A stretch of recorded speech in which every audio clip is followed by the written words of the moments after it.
اللهم صل على محمد وآل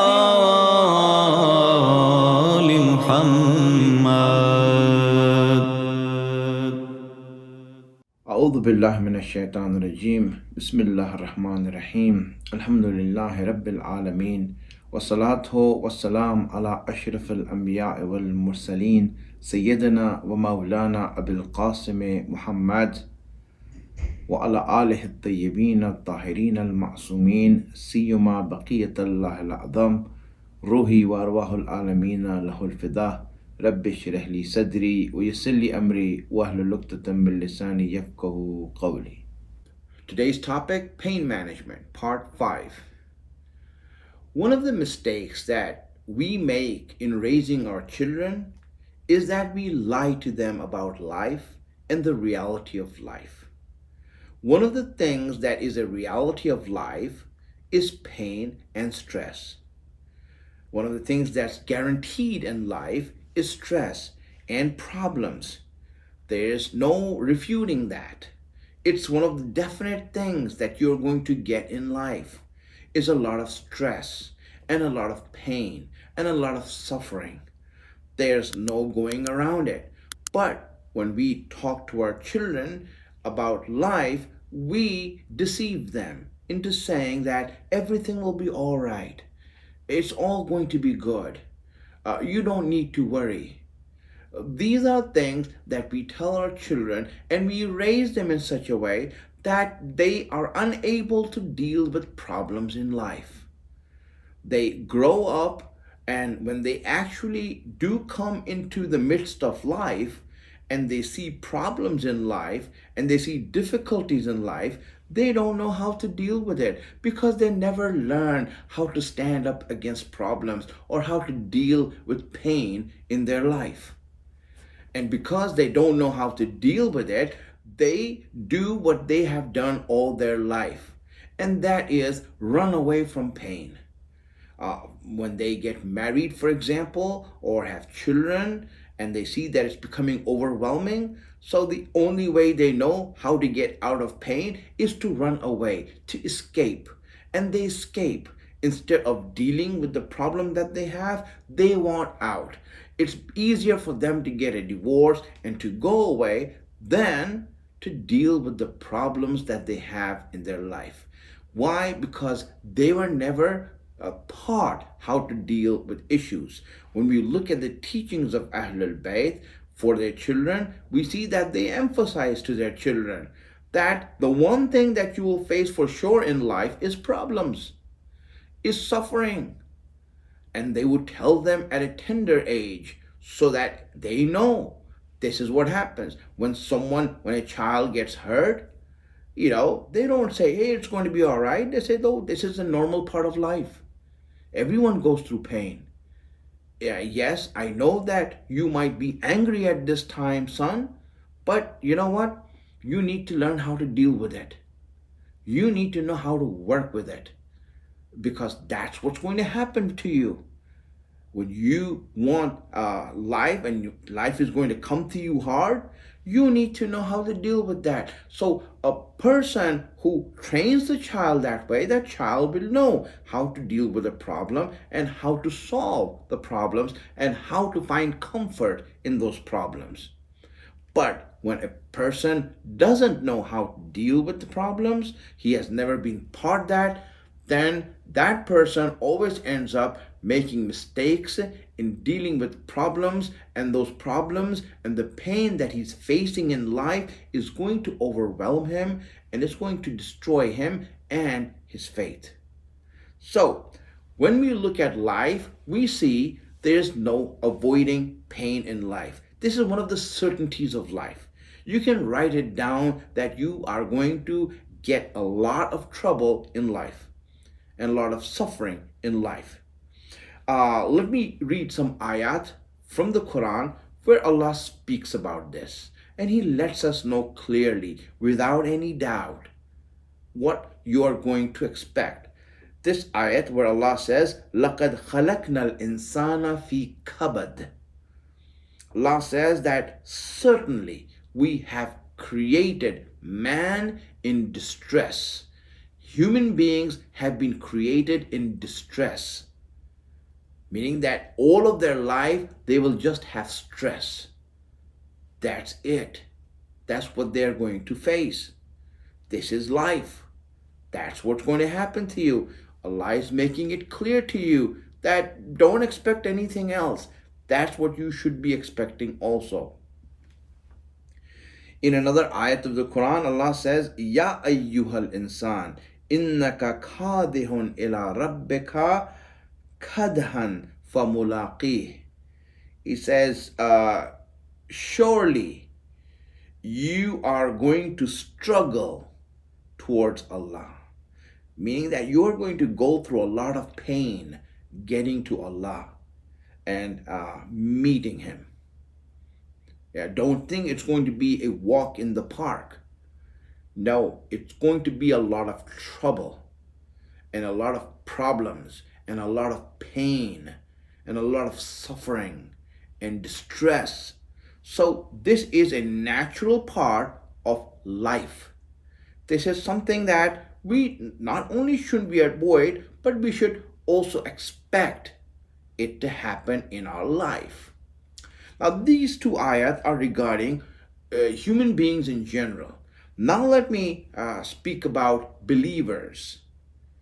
Because believers, Allah, because He likes them and you are Allah's favorites, so Allah wants to give you some more problems, more than other people.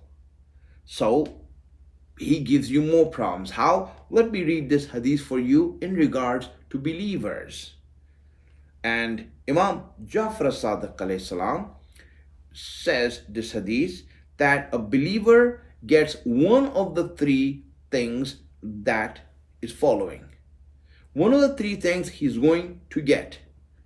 He says, either he is going to get, that the Imam says, imma bughdun man yakunu ma'ahu fid dar yughlaqu alayhi babahu. He says he will get someone in his house to make his life hell. Meaning that there will be someone in his house who's going to be a problem for him, a problem causer.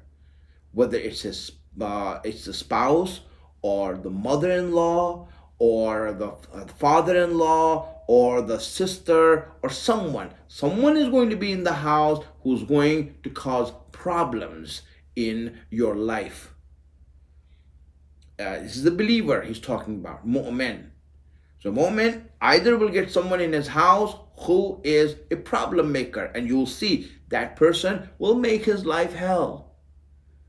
It's like dealing with stress, so much stress in the house, always a problem, some sort of drama happening, unfolding, something being talked about, something being done.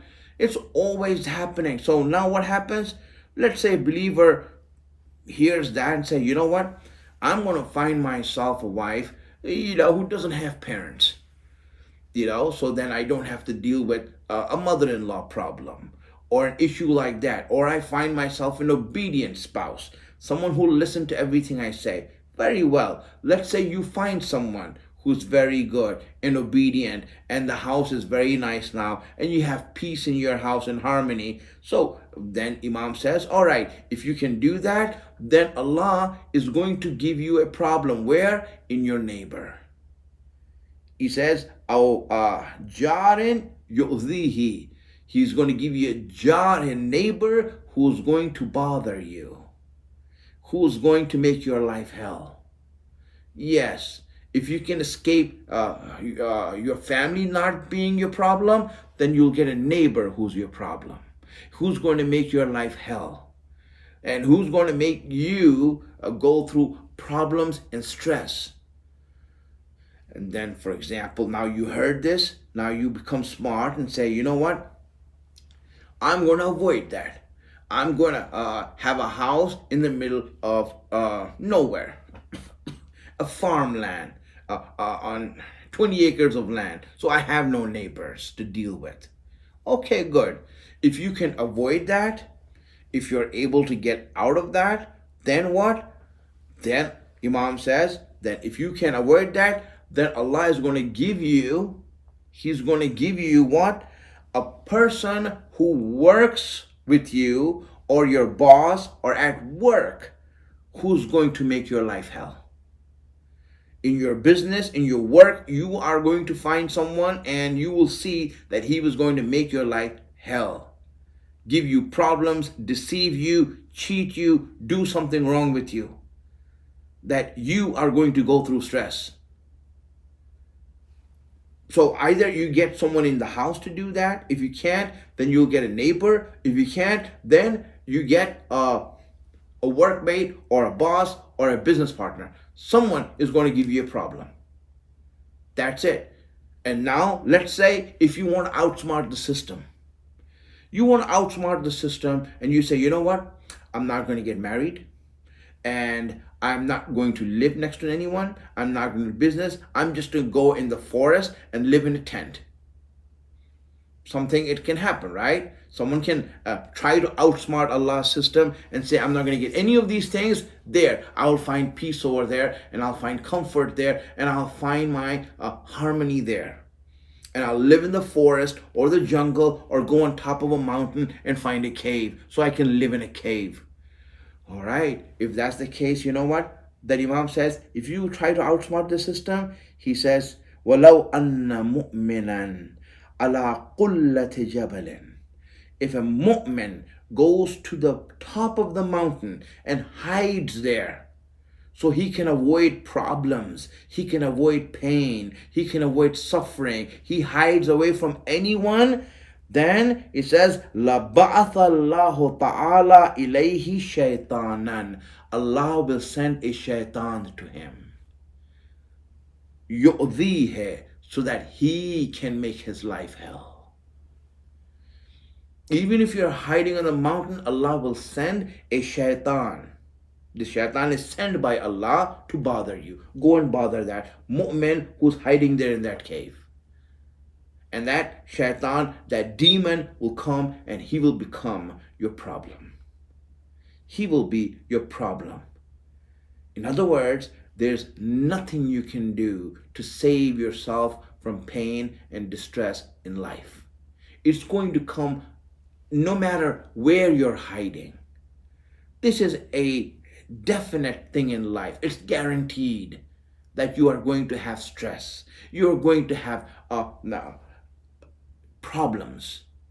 There's no way you can avoid that. Whether it's in your house, whether it's your neighbor, whether it's your worker or at work, and all of that, Allah will send a shaitan to you. Specifically, he will be appointed to you like the angels are, that here, go and bother that person. That mu'min is over there. This is for mu'mineen, Allah is saying, not for others, mu'mineen. So Allah does this in order to make your life, you know that your life is full of pain and suffering and stress. La ilaha illallah. So we need to know that pain exists, that it's there, and there's nothing we can do to get rid of pain, but we can deal with it. We can learn how to deal with pain. But just understanding that there's pain will help us in many ways. Just knowing that we are going to get pain in this life will help us in many ways. And I'll go through that. One of the ways that knowing that pain is here and it's for sure will help us is that it will help us to decrease pointless pain. Pain from hasad and sins. At least we know that, listen, if I am going to get into pain, then you know what? I don't want to add pain to myself by doing these things. I don't want to sin. I don't want hasad. I don't want arrogance, because these are stress that I don't need in my life. Because I already have stress that Allah has made for me. He has given me enough stress. I don't need to add more to it, unnecessary stress. So at least it will help us to decrease that. Number two, knowing that we have suffering in life will help us to have a better attitude in dealing with those sufferings, to dealing with the pain in our life. We will have a much better way of dealing with them. If you know that you are going to be in pain, it will better prepare you to deal with it. For example, if someone goes to Hajj without knowing what Hajj is, they will curse everyone who advised them to go to Hajj. Yes, they will be upset at everyone who give them the advice. Once they find themselves in pain and stress in Hajj, now they'll blame everyone who told them go for Hajj. Why? Because they weren't expecting it. But if they were told that, listen, Hajj is going to be difficult, it's going to be hard, it's going to be stressful, then when they get there, they're better prepared for it. Now when it comes, yes, I was told about this. Yes, I was told that this is what's going to happen, that I'm going to go through stress. Good, it's better to deal with. For example, if someone wasn't told that marriage is going to be a problem, and they were always told that, hey, you know what, get married, and everyone advised them. And when he does get married and then he finds himself in problems, he's going to curse everyone who advised him to get married. And he's going to get upset at everyone who did that because no one told him it's going to be difficult. But if everyone had told him, hey, listen, this is going to be very difficult for you. It's going to be very hard for you. Both husband and wife. It's going to be hard for you. There's going to be problems, there's going to be stress, then it will be easier to deal with. Yes, I was told that this is what's going to happen. I was told that it's going to be stressful. I have to deal with it. I have to know how to deal with that it will be better. You'll be better prepared for it. Because when you are trying to deal with stress, like a husband-wife relationship, what happens? The wife was always trying to complain the husband doesn't understand him, and the husband is saying that the wife doesn't understand me. Well, you're not supposed to understand each other. You are different from each other. And that was the whole purpose of the marriage, is to make this stress for you. Because in this stress is going to be where your comfort lies in dealing with this stress. That's where you will find that comfort in your life, by dealing with that pain. So you'll be better prepared now that you know it's going to be a problem. Number 3, now if you become smarter, then you will take advantage of the pain in life to help yourself grow. You see, some people get smart now, and they will look at that and look at pain and look at suffering in life, and they will find a way to see how I can make use of this problem to make myself grow. If I'm going through a problem in life, so let me see how I can grow from this and how I can become better from this.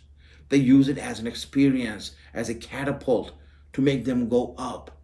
These are smarter people who now start using their intellect and their thinking. They now don't just say that, oh, what are these problems? They say, okay, let me use this problem in my favor. Let me use this pain in my favor. Let me use this stress in my favor. And they start to take charge of the pain in their life. Now, 4th way, you can go one step ahead of that now. And you see that people start to take a pleasure from the pain. Yes, they start taking pleasure from it. Wow, how do you take pleasure from pain? They will see, let me see which pain and what's the pain, and let me see what pain that I can take pleasure from. Tell you, when Allah, He gives you pain, when Allah, He gives you suffering in life, when Allah does that to you, then obviously Allah will put certain things in certain pain where He's going to put rewards. We should know that there are certain stress in life that are so rewarding. It's like a jackpot. that you can earn so much and you can grow so much that if you have hit that jackpot, then you will see so much benefit for yourself and pleasure in that pain. Let me show you 4 types of pain in which there's so much reward. The first pain in which there's so much reward, the first one which has the most reward, the first stress that has the most reward of any other stress in this life is the stress that you get from your parents. From your parents, the people, if they give you stress, in other words, that they want you to do something that's going to disturb your life, that's going to disturb your schedule, and if you can bear that and do it and find pleasure in that, you will see Allah has kept so much reward for it. So much blessings are there in that stress. So a person finds pleasure in doing it. He finds pleasure in doing that, going through that stress. Second type of stress in which there's so much benefit is the stress that comes from your spouse, whether husband or wife. The stress that comes from your spouse, if a person understands the blessings that are in it and the growth that is there for him or her, then that person would want more of that. They would want more of that stress, more of that pain, because there's so much blessings in it, so much reward in it, that a person can grow so much from that. This is what happens. Second thing. The third thing, stress that brings a lot of reward is the stress that is from children. Yes, you're an important person at work. You're a big time doctor or someone that everyone looks up to at work. And when you come home, you have a child who is asking you questions upon questions upon questions that are very simple questions, and you feel fed up. And you just don't have the patience for it. You know, if you can understand the reward that Allah has kept in being patient with your child and bearing the stress that your child gives you, then you would wish that you can have more time to be patient with your child. This is a blessing, a spiritual growth that is intended for us. And fourth is stress from other believers.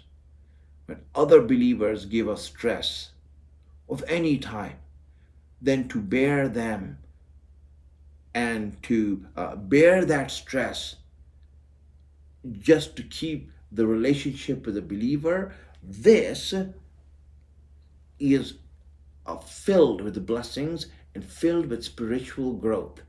So a person should find pleasure in this. That I want this stress with pleasure, I will deal with it. So this is something that we have to deal with pain.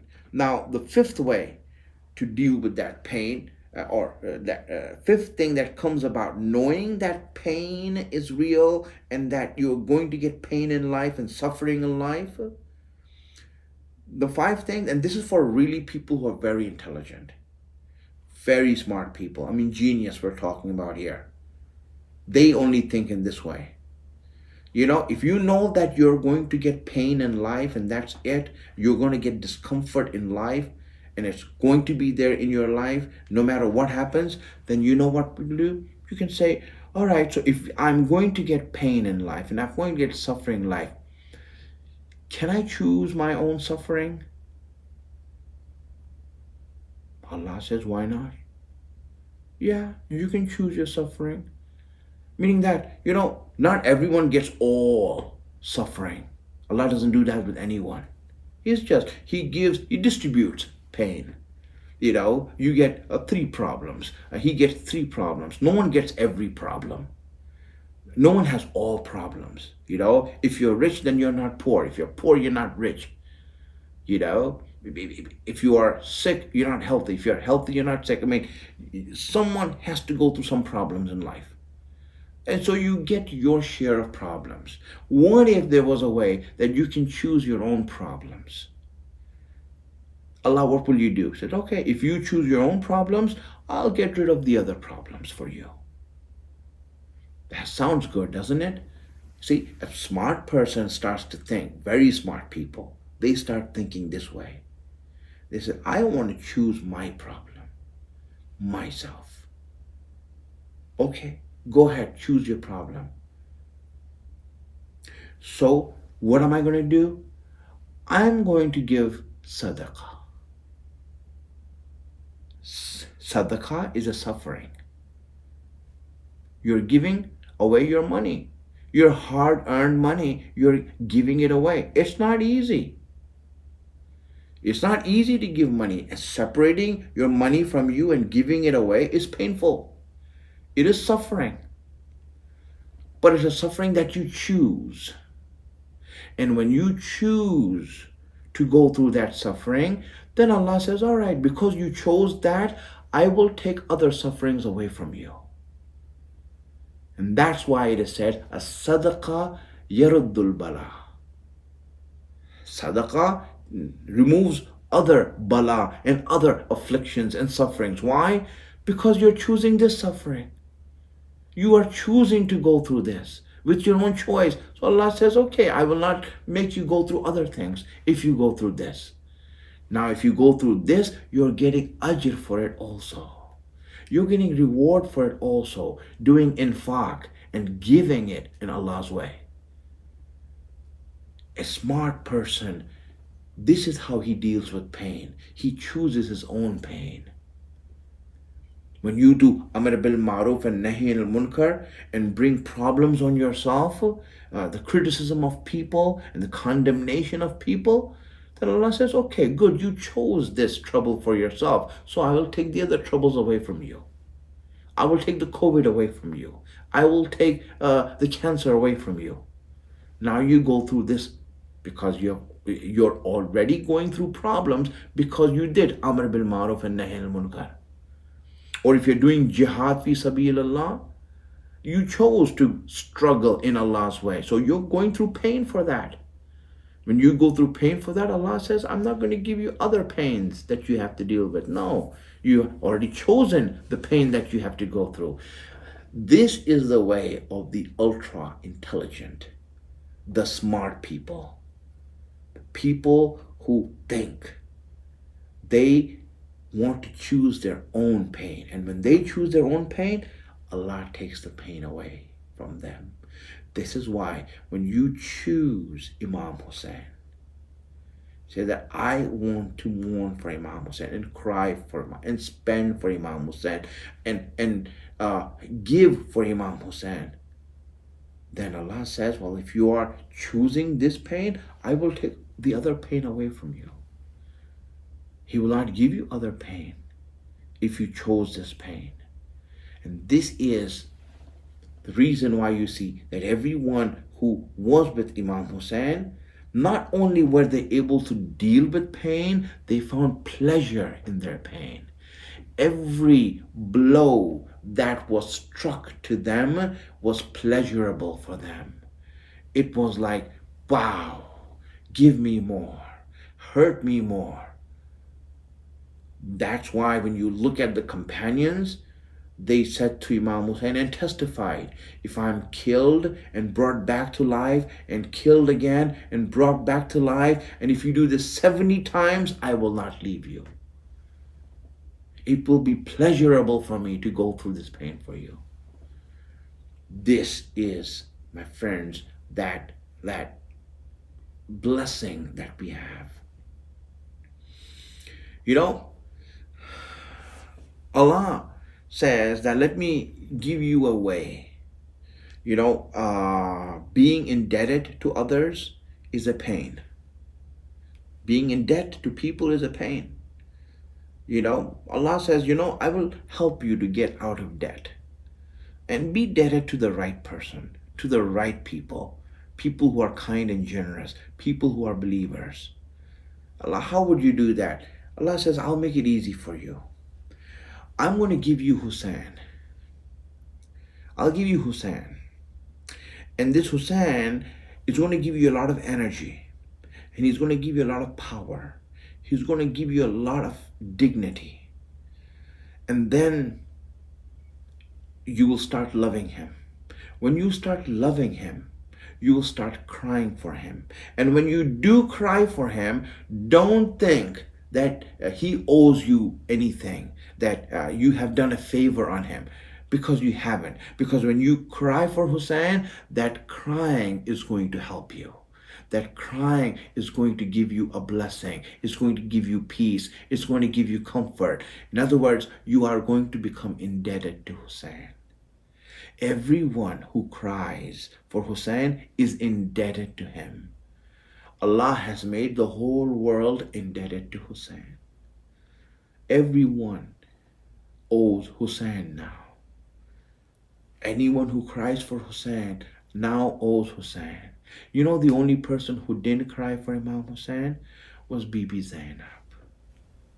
Bibi Zainab did not cry for Hussein because Hussein asked Zainab that, Zainab, don't cry for me after me. Don't cry for me, because these people are going to look for weakness in you. And I don't want them to find any weakness in you. And so Bibi Zainab, you think she's not going to listen to Imam Hussein?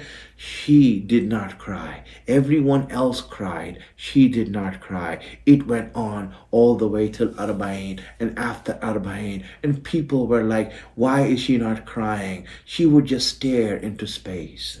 She would just hold her tears back. And she would not cry. So they will try to make her cry. Baneen will come and start talking about Abul Fadl Abbas in front of Zainab to make her cry and remember Abbas, but she would just stare in space. And Layla would come and speak about Ali Akbar and remind her of Ali Akbar, just to make her cry so that she can cry and get those tears out and stop holding it back. But Bibi Zainab would just stare in space.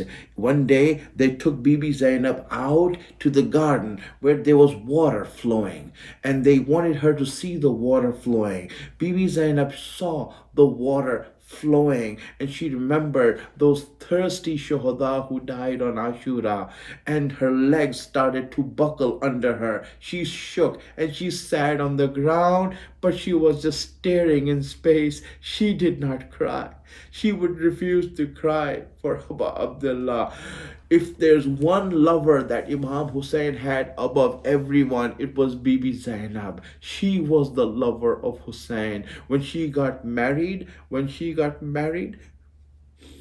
she made a condition to Imam Ali that whoever you chose for me, I will marry him. But with one condition, that if there's a choice between him and Hussein, I will be with Hussein. I will not leave Hussein. And that's that Bibi Zainab. When we see her in Karbala, her children are brought. And Imam Hussein sees that Bibi Zainab has not come out to see her children who are shaheed. She did not come out to even visit them or to look at them. And if you ask Bibi Zainab, why didn't you come to look at them? She says, they are a gift for Hussein. And when you give a gift, you don't take it back. سيعلم الذين ظلموا أي منقلب ينقلبون. يا محمود بحق محمد، يا الله بحق علي فاطر السماوات، بحق فاطمة يا قديم الحسين، بحق حسين. وآخر الدعوان الحمد لله رب العالمين.